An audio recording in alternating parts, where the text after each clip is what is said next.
Welcome to our channel. Today we how to connect to DigitalOcean using IPv6 for SSH. Quick tutorial step by step clearly. Open your terminal window. Ensure you have the IPv6 address of your DigitalOcean droplet. Type in the command to connect via SSH.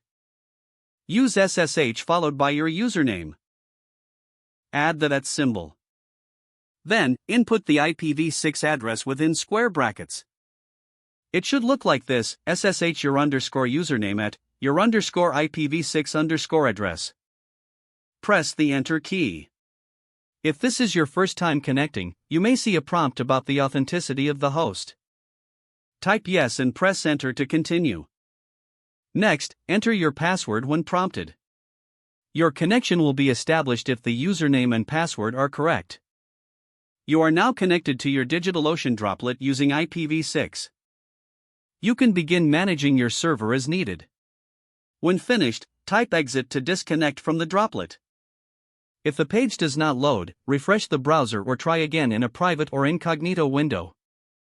Make sure you are using the correct email address, then retype it carefully to avoid small. If your password is not accepted, use the reset option and create a new strong password you can remember.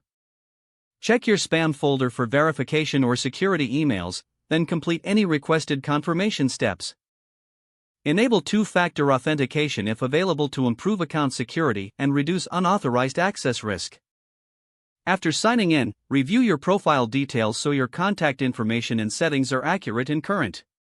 If you see an error message, note it down and try again after restarting your device and internet connection. Log out when you finish, especially on shared devices, to keep your account and payment information secure. If the page does not load, refresh the browser or try again in a private or incognito window. Make sure you are using the correct email address, then retype it carefully to avoid small typos. If your password is not accepted, use the reset option and create a new strong password you can remember.